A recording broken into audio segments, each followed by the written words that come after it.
Welcome to the Berkeley Haas Speaker Series, New Thinking in a Pandemic, Business, Economics, and Inclusion. I'm Don Moore, professor at UC Berkeley's Haas School of Business, where I research and teach on decision-making, overconfidence, and leadership.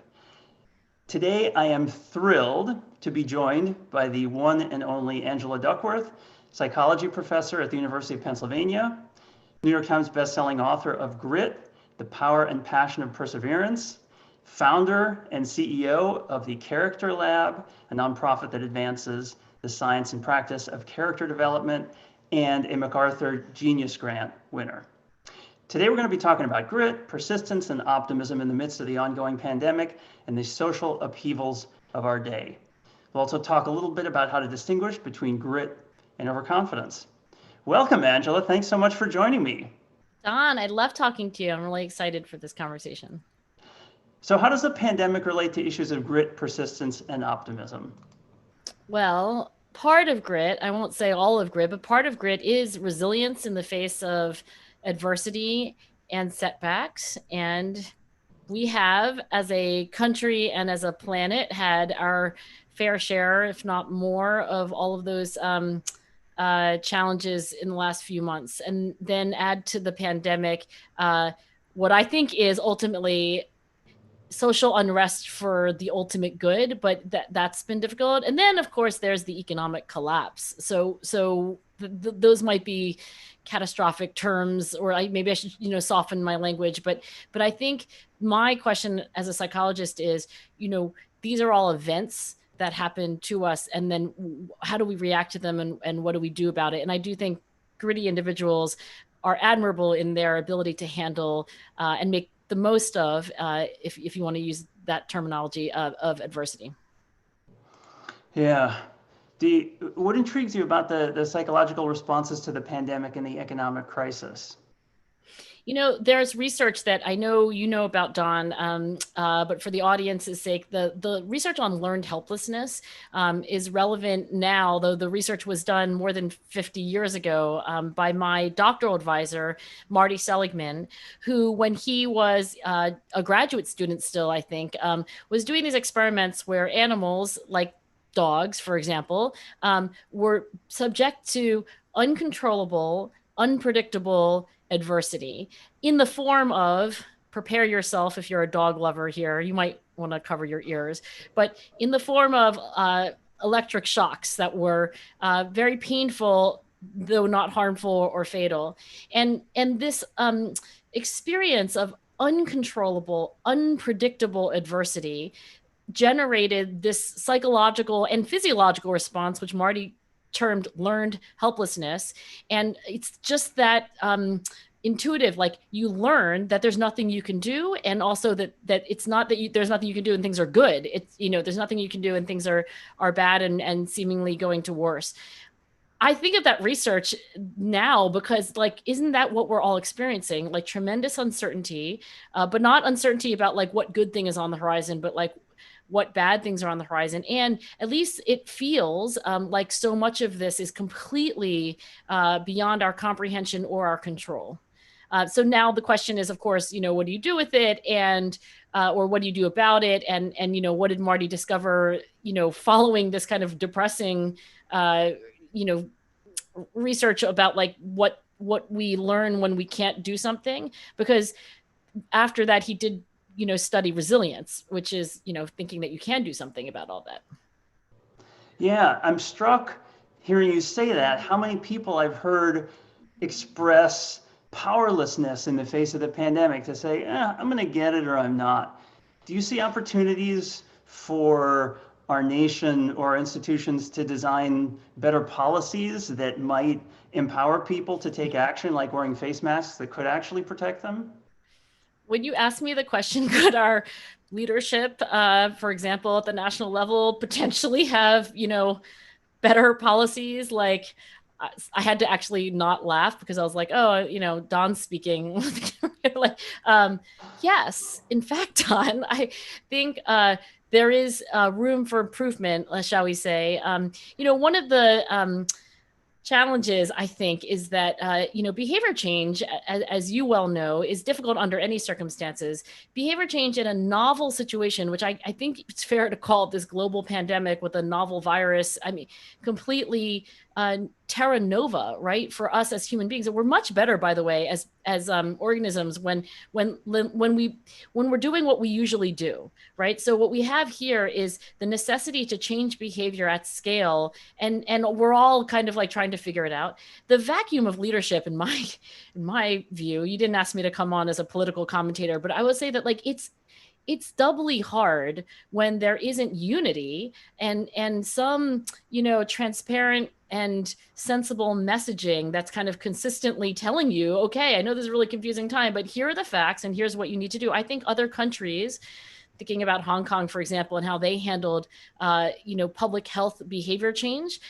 Taiwan, New Zealand, Singapore, lots of countries. I know, it's just like we are. The list goes on. And what we've had is kind of almost the polar opposite, which is like now we've politicized the issue, as we seem to be able to, we could politicize a glass of water in the United States. And I'm sure somebody has. So really it's unfortunate because I think it would have been difficult to change behavior at scale under any circumstances. Now that we are where we are, I mean, by the way, that was a very learned helplessness response, right? Like, here are all the things that happened that we can't go back in time and change and are beyond my control. But I will tell you what Marty discovered about resilient individuals in the chapter that followed his learned helplessness discovery, which is that there is a resilient response to what you can't control. And that is to hunt around in a very intentional way for what you can control. And that may not be the preponderance of factors, but even if it's a minority of the things that you can control, it's better to like put both of your hands on those, things that you can control and then work on them. So what I think we can control, given where we are, and just as being individuals, you're not the president of the United States and neither am I, is what we do personally. And I do think that for many of the people who are probably listening to this, they are wearing face masks and they are social distancing and they are at least trying very hard to comply with, common sense and scientifically grounded recommendations. I think one question for an individual like you and me is, what could we do to maybe, have that be a positive ripple effect on others? And so one thing I think we can do is think about like how we can more like actively signal to others that we are, like, for example, I changed my Twitter photo to me in a mask. Not because I look any better in my, pandemic haircut, and not because the mask is particularly attractive, but because I was like, oh, okay, for however many followers I have, that is one way to like signal like, hey, new social norm. So you and I could talk a little bit more about that, but I think at the personal level, we can like hunt around for just small things that we can do, which will not only help other people, but also I think counter this kind of learned helplessness, response, which in some ways is of course completely understandable. Yeah. Before I ask you my next question, I'm just going to note for our audience that they can pose a question for you and I will pass it along. So if you have a question for Angela, go ahead and submit it online and we will do our best to get to those as time permits.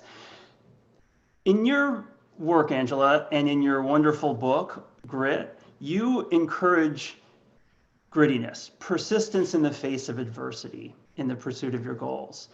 How do you square that advice with the dangers, the potential dangers of overconfidence and escalation of commitment? And in the interest of putting a finer point on that and connecting it to our conversation about the pandemic, it strikes me that Donald Trump is being quite gritty in his continued insistence on the value of hydroxychloroquine as a treatment for COVID-19, even in the absence of rigorous evidence supporting that. Would you advise Trump to keep up his persistent boosterism of hydroxychloroquine?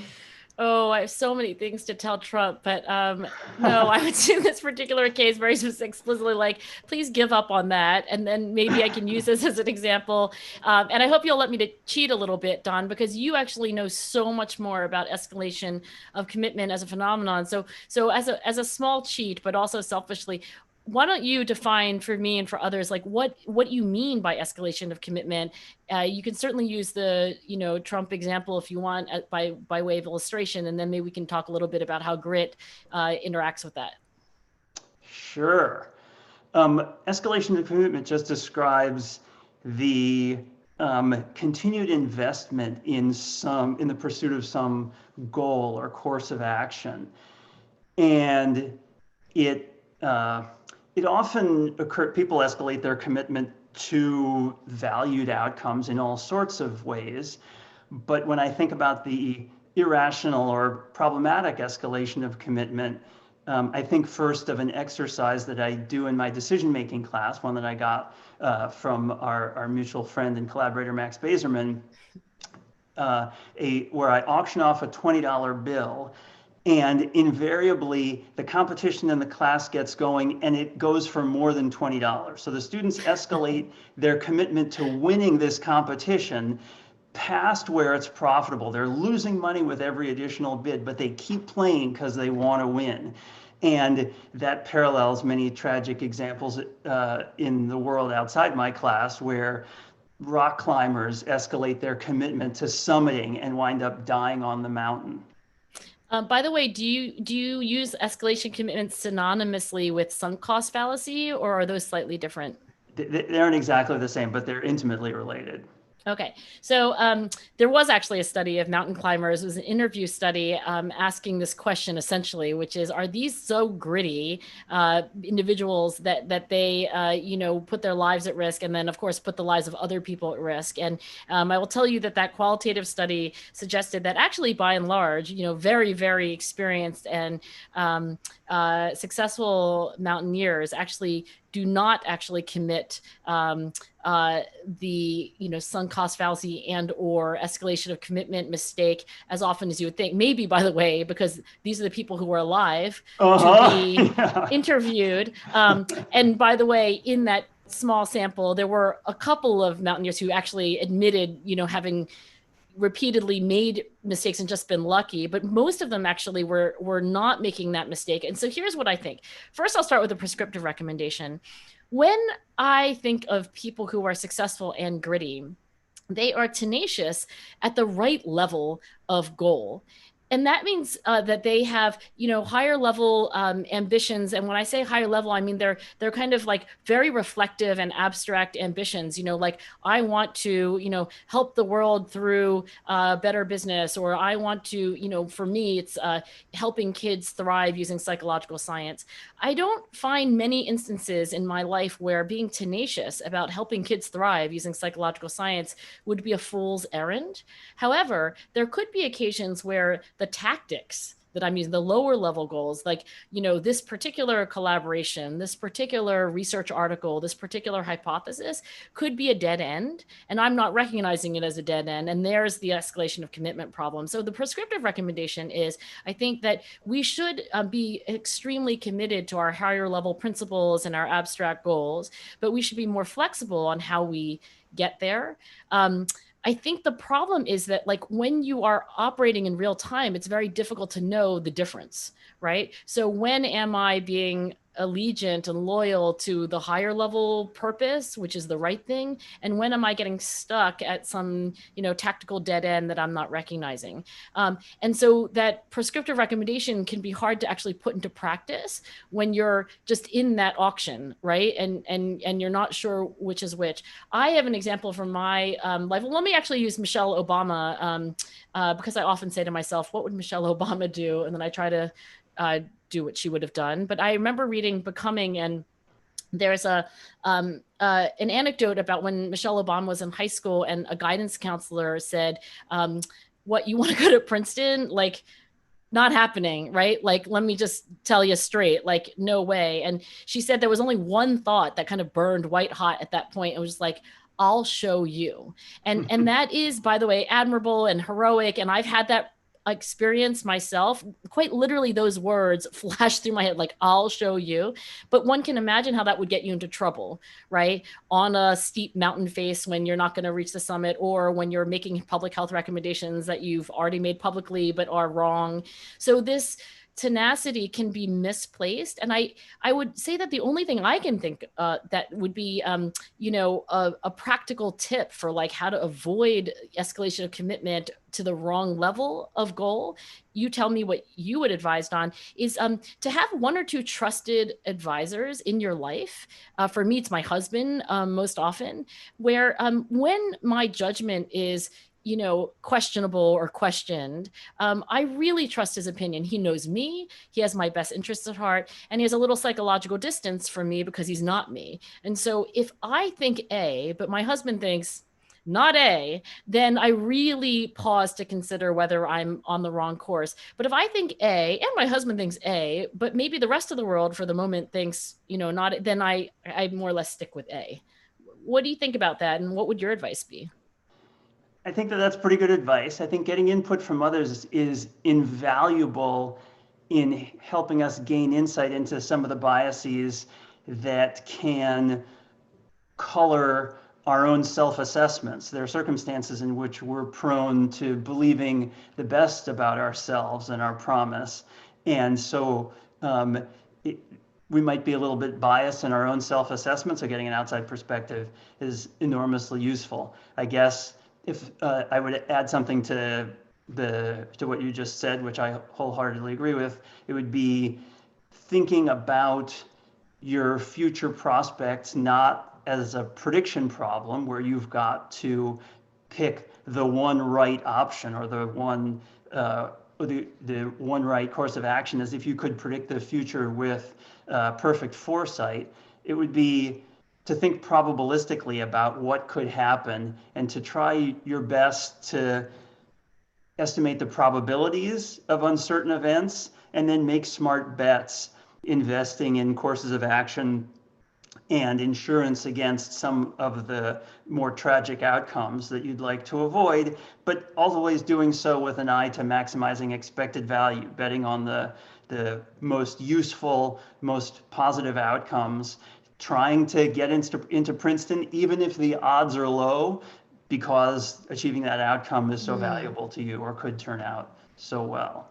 So if we take the Michelle Obama example, right? If we could go back in time and give a younger Michelle Obama advice, which she obviously didn't need, but would it be like imagining the scenario where she applied and she got in, right? But also trying to force herself to imagine like two other scenarios, right? Like the scenario where you apply and you don't get in, and maybe some scenario like I guess where you apply and get waitlisted. I mean, try to force yourself to like see the whole outcome space, and then to assign probabilities in whatever level of precision you can, force yourself to do. But I guess for you, it'd probably be like percentiles, like 40%, 20, that add up to 100%.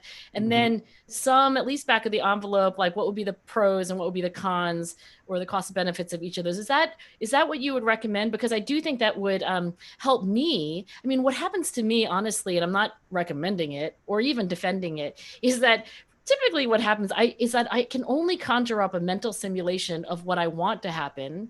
I never imagine the other scenarios. And it's just like you say, Don, it's just like, there's no probabilities because there's only one scenario, right? So, when there's only one scenario, it's 100%. And I think I do make this error, more often than I would like to.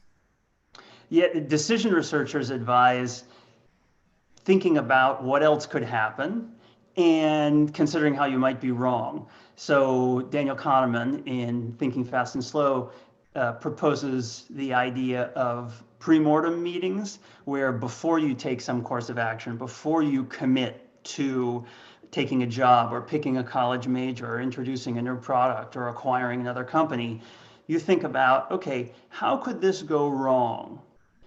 Are there people who've tread this path before who have failed?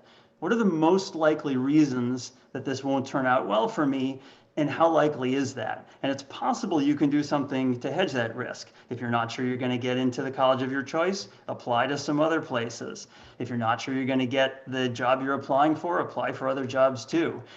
And being honest with yourself about ways that it could fail can help you both identify what it'll take to succeed and what how you can protect yourself in case. I think Danny would want to give credit to Gary Klein, right? His Yes.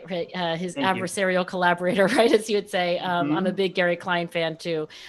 So I agree with you. I have been thinking about your book actually, which I truly loved, and I read every page. Thanks. And I read a lot. I won't say that I retained everything because for me, so much of it was new. But one thing I wanted to ask you about this idea of escalation of commitment and grit, and potentially how grit may be a version of overconfidence, is the following, and it's really new. So I apologize if I'm not articulate, but it's new in my own head. I'm very influenced by research and a theory of motivation that says that all of this stuff about judgment and decision-making and biases and pros and cons and scenarios and probabilities, that all happens in what's called the deliberative mindset, which is, what you need to do to make choices, make decisions. But then once you have committed to a certain course of action, you are in a very different mindset, usually called by folks like Peter Gollwitzer, the implemental mindset. And now you're acting, you're doing, right? And it's very different. In that mindset, you're no longer like weighing pros and cons and assigning probabilities. You're quite literally problem solving and taking action. And then, of course, after you have, a chance to sort of try, you then maybe pause again and you move back into this deliberative mindset and you evaluate, like, how's it going? Am I like on track? Am I gonna summit this peak or not? And I wonder about gritty people, whether they are more often in this implemental mindset. They just spend less of their life like deliberating the pros and the cons and like, is this the right course of action? And, maybe I should turn back. They're more often in the implemental mindset. And I think what Peter Gollwitzer and others finds is that when you're in the implemental mindset, you're more optimistic, because a problem like, oh, this is, actually going to be quite expensive, or like, wow, it's going to take 3 times as much work as we thought, is kind of an obstacle to be overcome in this mindset, as opposed to like a negative on the, pro con list, right? It's kind of framed very differently. So I don't know if any of that like contradicts anything that you want to say, but what are your thoughts on this way of thinking about it? That's a great question. And I think that you've identified a really important psychological issue that Gollwitzer explores in his research. Moving to the implemental mindset does tend to get people focused on getting it done and moves them away from the question of whether to pursue that course of action. I often think about it in terms of leadership and the phase change that leaders often make between deciding which direction to head in. If you think of a military leader, which direction are we going to march? Where are we going to press our advantage? And then once you've chosen between different tactical approaches, then you want all the soldiers marching in the same direction. You don't want everybody in the company questioning, like pondering, like, I wonder whether this is the right thing to go. Yeah, exactly. Are they really an enemy after all? Yeah. I mean, sorry, please continue. I wanted to hear more about what you said, and then I had a question for you. Yeah, I think that phase change is one that leaders employ, and that we often employ with ourselves, as you note, that having weighed the alternatives and chosen a course of action, we'll charge ahead full steam, trying to do everything we can to maximize the success of that course of action.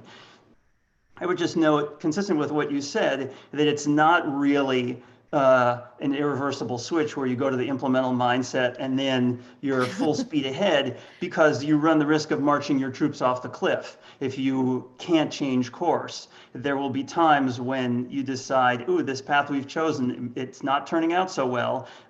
We might need to switch course and choose a different approach. And so it's a dynamic process where both implemental and deliberative mindsets have to be. You have to toggle, right? Like you have to have some ability to, and here's just an idea that I don't know that there's any data or research on, but knowing when, like we both just said, like it's hard to know, right? Like when you're in the middle of fighting a battle, like is this the time to question whether to turn the troops back, or even to ask any questions, or we should just keep fighting? Like I wonder whether when you're doing this kind of pre-mortem that you're recommending, right, and you are in the deliberative mindset, and you are thinking about possibility. I wonder if you could even at that stage say like, I think we're going to commit to A, right? But here are two flags that we like. The first time that like, whatever, my trusted advisor says like, stop, we're going to like pause. Like, and the second thing is if revenue goes below this, we're going to stop. So I wonder whether, in that state of reflective calm in advance, at least you could try to anticipate those, warning signs, and then and Peter Gollitzer would love this, and then make a plan of like, when this happens, then we do X, Y, or Z. Yeah. I think that you're exactly right. And my thinking comes back to mountain climbers and commitments that they make the morning before they attempt the summit. If we're not on the summit by 2 p.m., we're turning around regardless, because we need to be able to get back to base camp before nightfall. And the many tragic stories of climbers who they're so close to the summit and they've already expended so much effort and money and time to get there. We're going to push ahead. We can get there by 3 p.m. And the consequences can be, as you know, tragic.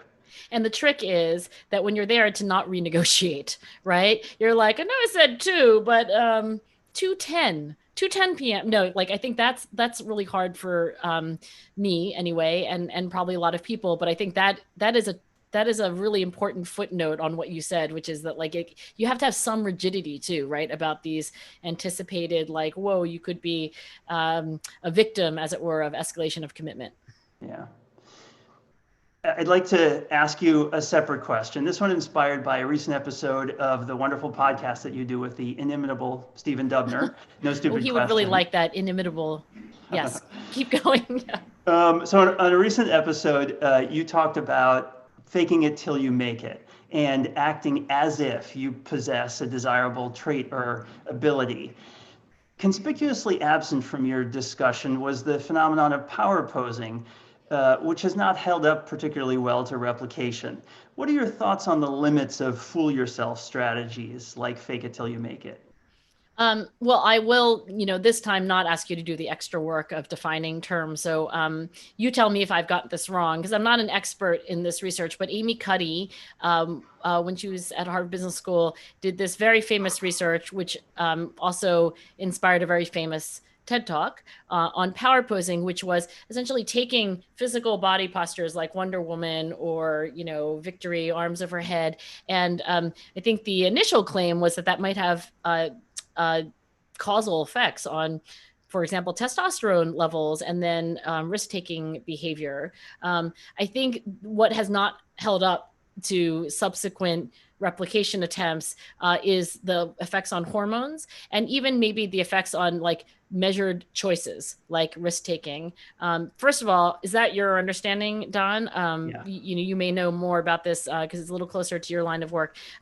What has held up, I believe, although again, I'm an outsider to this research literature, is that it makes you feel different. So I think what has held up is that if you put your hands on your hips like this, or you put your arms over your head like that, that you might feel, more energetic or more confident. Do I have that right? Yeah, I think that's right. If the critics would say that might be a demand effect. You tell people to assume a powerful position and you ask them how powerful do you feel, and they'll tell you in words, even if it doesn't show up in their hormones or their behavior.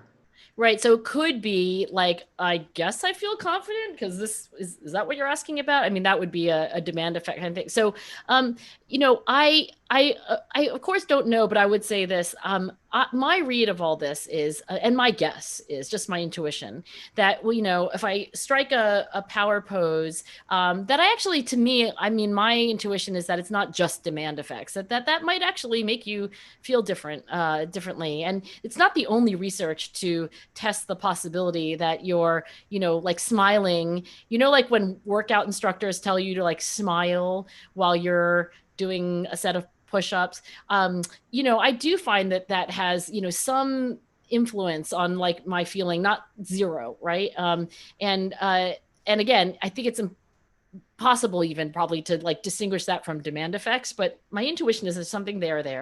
Then the question is like, so what, right? Like if I can't see any detectable difference in actual choices that I make, et cetera. So I will say this. I think fake it till you make it, which is a question Stephen asked me. Like, he had gotten advice from someone that if you can't do something, you fake it till you make it. Is that good advice or not?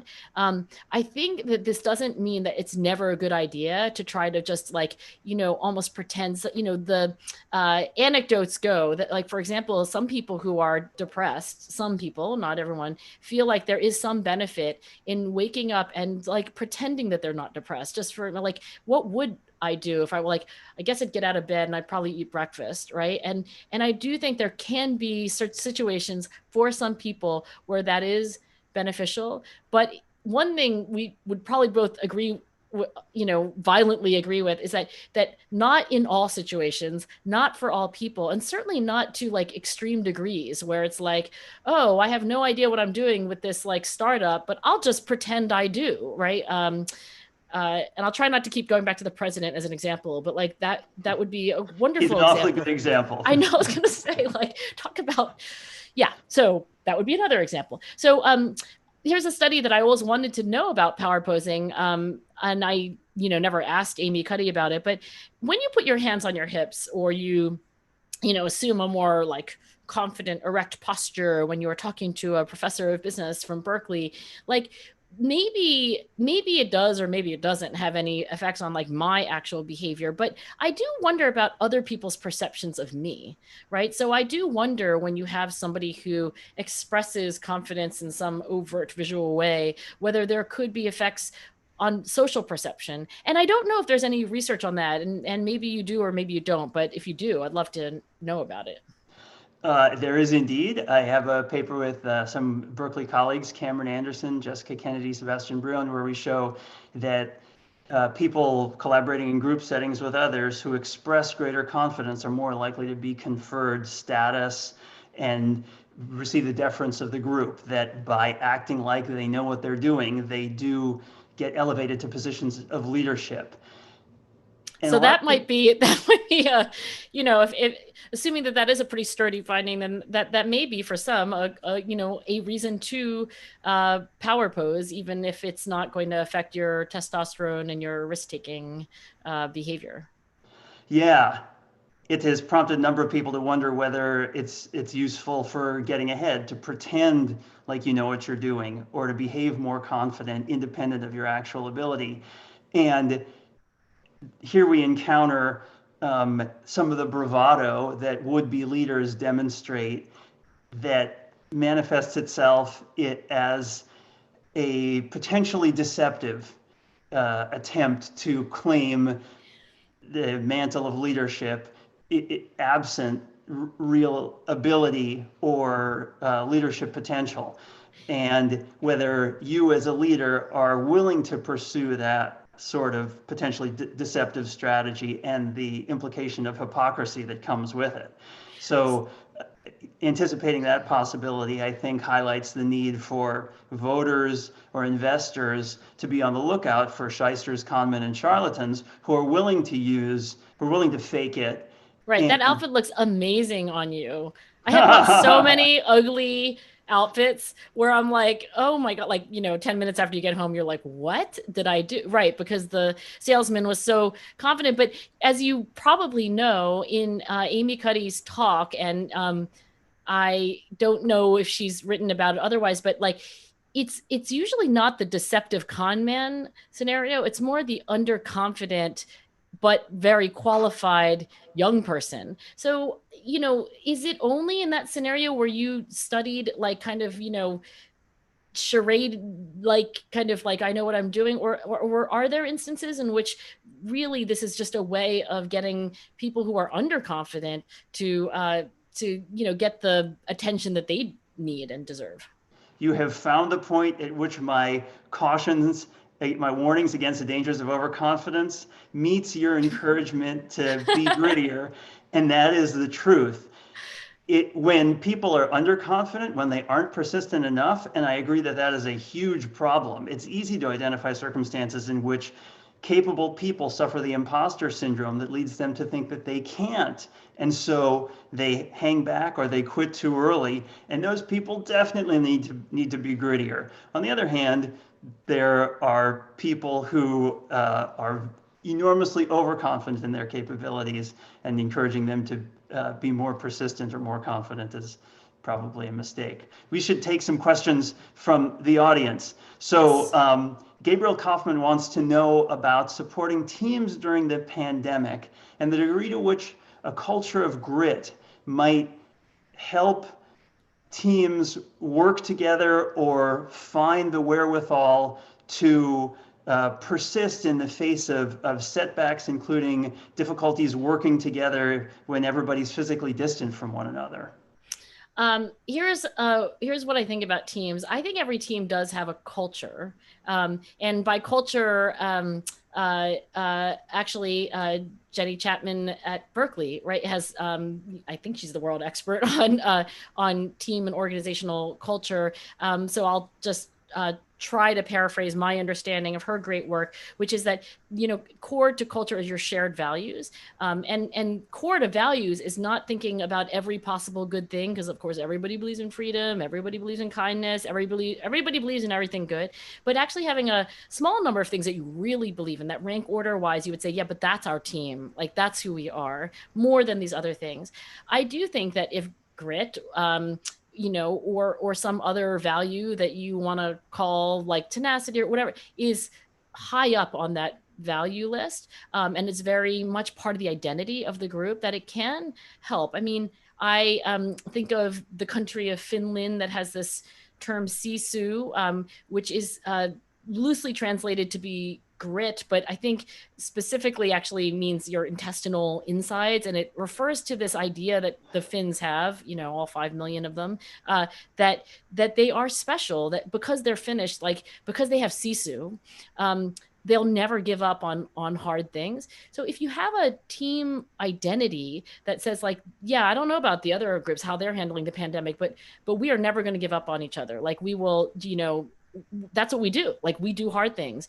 I think it can be very valuable. And I don't want to say that grit should be part of every culture, or certainly that it should be the only value, right? Because probably there are, other values that like any, high functioning team would want to value more, like honesty or like excessive generosity or noble purpose. But I do think teams and team culture and identity is enormously important. Building off of that question, Michael Payne asks about business organizations or standout examples that you know of organizations displaying grit and adaptability in the face of challenges posed by the pandemic.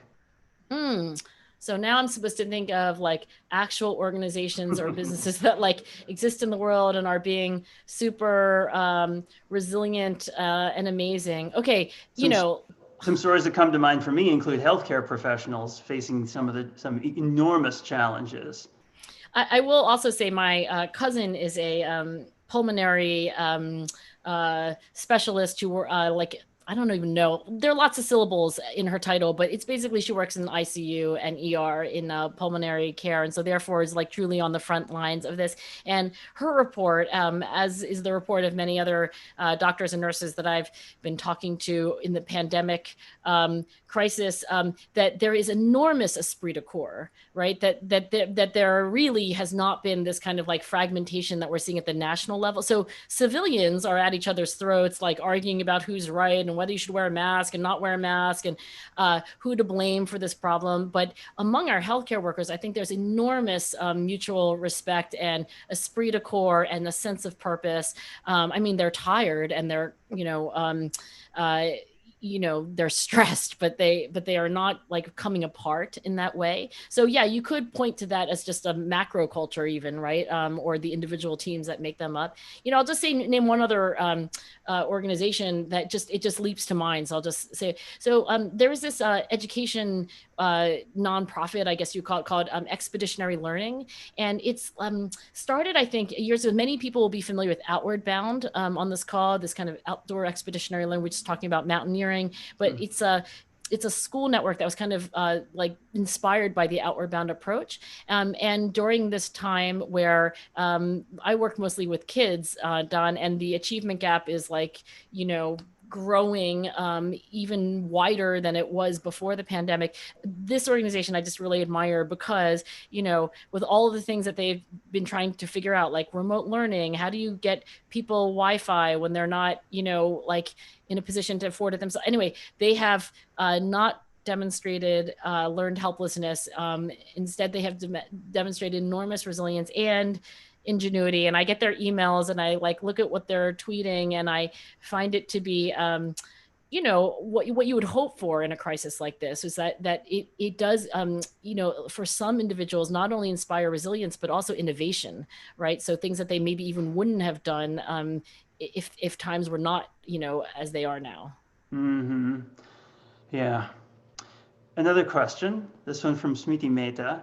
She's wondering whether Trump's exploitation of the fake it till you make it strategy discredits it and should make us question whether we give the advice to people that they fake it till they make it. His Well, version is, go ahead. Okay, was there more? Should I listen to more of this question? No, that's her question. Okay. You want to respond? Yeah, okay, and then you tell me what you think. But I think there's Okay. at least two cautionary notes about like any recommendation. Like one that you just said is that, when you tell somebody like, oh, it's good to, boost your confidence when you're underconfident, like what we're really talking about is something where like a certain amount is good, but too much, not good. Too little, not good, right? And I think there are many, many, many things where making a simple recommendation is hard because people are just going to take it as like more is always better. But really, you're talking about hitting, the right level of challenge, by the way, is another example. So with goals, too easy is not good, but too hard is not good either. So, the Goldilocks amount of challenge. So that's one caution, right? That more isn't always better. And the other thing about grit that we're sort of alluding to, but I'll just say explicitly, is that it can't be the only thing you need, like to operate well. So, for example, humility would be a wonderful partner for grit, and maybe another like backstop against escalation of commitment and just outright stupidity and dangerous levels of that. So I think it's not that I think that fake it till you make it is always bad advice, or like I don't want to do it because Donald Trump might do it, but to understand why under certain circumstances for some people it might be helpful advice, but also to understand at the same time why for other people and under other circumstances it's the worst advice.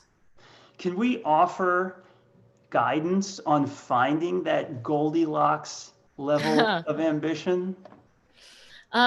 Well, what Vygotsky would say, so Vygotsky was this brilliant Russian psychologist. Have you ever heard of Vygotsky? I Like have, the son yeah, of and was Proximal? Like, amused and delighted to be reminded of him when you talked about his work on No Stupid Questions.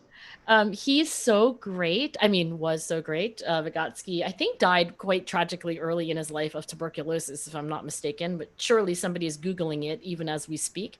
But Vygotsky, this developmental psychologist, would talk about the zone of proximal development. So he would say that, children at age 3, right, are sort of like striving and struggling to do what 4-year-olds can do, but they can't yet do it. And like all of human development is kind of striving to be, as Vygotsky said, to act ahead taller than yourself. Again, thinking about kids growing up. And so I do think if we could, Don, like come up with some, practical way of like helping people, know where they are. I know that for those of us who are, in adulthood and very lucky to have mentors, what my recommendation would be in accord with what Anders Ericsson would say, the world expert on world experts. Anders Ericsson spent his whole life studying experts, and one thing that he discovered was that experts tend to have coaches, right? That few, if any, people become better and better and better and continually become better without a coach or an informal mentor at least who says like, oh, try this. And I know for you, maybe at least for part of your life, it was Max Bazerman. And I wonder whether you think, so that would be my practical recommendation, which is like find somebody who can do that, for you and with you, as opposed to trying to do it DIY. Yeah, I think that that's great advice. Mentors can help guide us toward what's possible, and they can orient us toward that Goldilocks accuracy in our forecasts for ourselves, helping encourage us to step up our level of confidence when they see what we can achieve, but we are afraid that we might not be capable of it.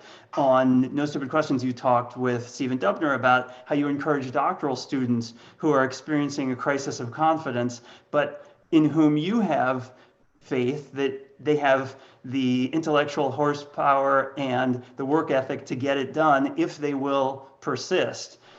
On the other hand, mentors can also help tone down excessive overconfidence when we're taking on more than we can accomplish or biting off more than we can chew. I've found myself telling doctoral students, you are very capable, you will get a lot done, but you might want to limit the number of research projects you take on to less than 100.